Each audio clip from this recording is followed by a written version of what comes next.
Greetings, all praise, King Selassie. And yes, this is why I find it necessary to separate. You read the Old Testament and they say, don't mingle with the tribes. And you was thinking, does that sound right? Could that be right? And then you come to see it is right. It is right.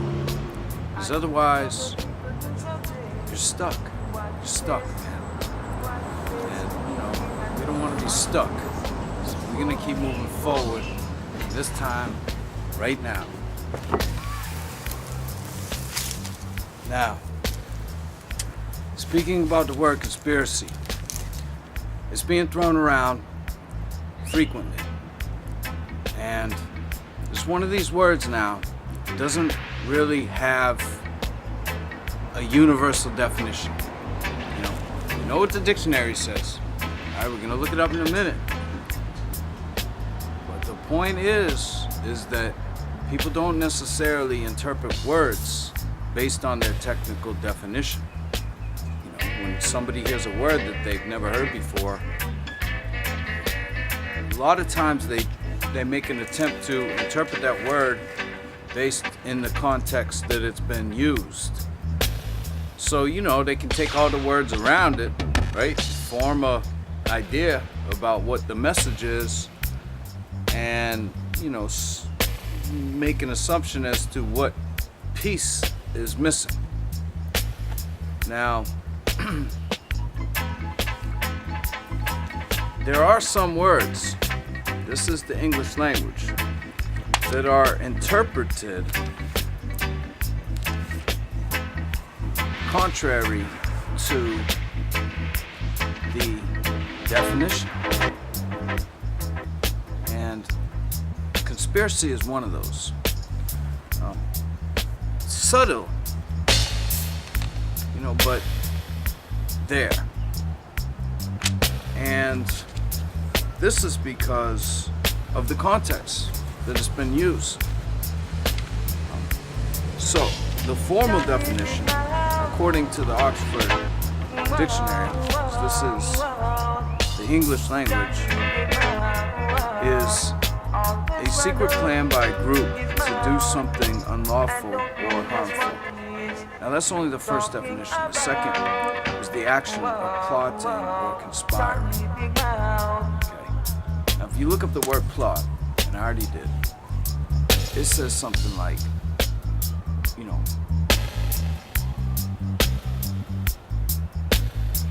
secretly planning illegal events. But the verb plotting actually says that these could be any series of events, including plays and theater, which is what generally most people would consider, a plot and a novel, a plot and a movie. However, the definition includes the acronym, etc. And based on that,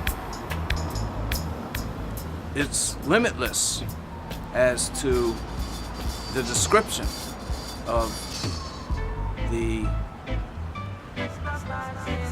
characteristic of the event, whether it be for entertainment, whether it be for war. So the point being is that it does not have to be illegal. And according to the second definition of conspiracy, the word illegal is not even present. So, whereas most people interpret the word to mean something negative, conspiring doesn't necessarily have to be a bad thing. I people conspire to move out of Babylon. Maybe Babylon will charge us, but does that mean we're wrong? See what I'm saying? You have to take into account who writes the rule. And in this case, Babylon is writing the rules. And so they're going to say, if you accuse us, you're bad. But if we accuse you, you're bad.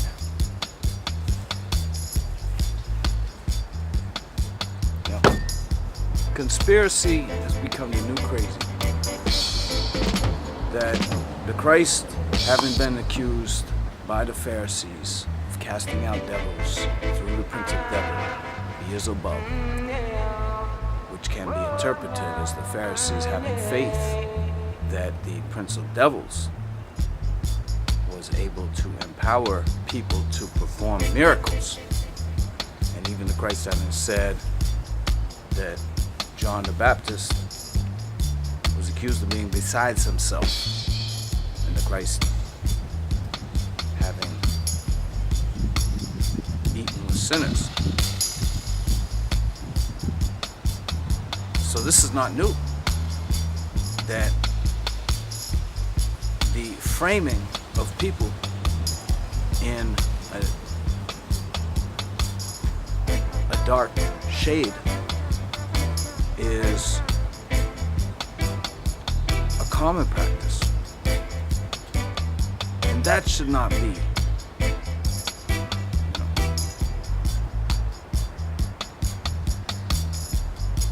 arguable.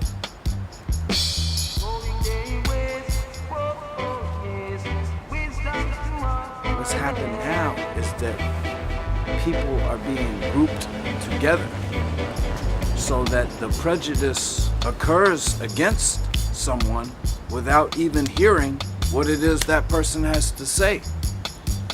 In the Latin term, this is called ad hominem.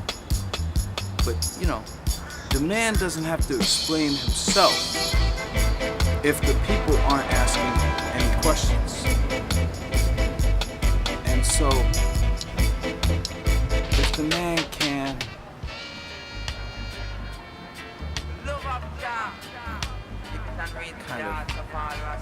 this is like if somebody comes and they make a piece of artwork, a mural on the side of the wall, graffiti, and it's beautiful. It's got all colors, the message is there, it's got a portrait and stuff, and then someone comes along and just puts a line through it. And one line, that's it. It ruined the whole piece.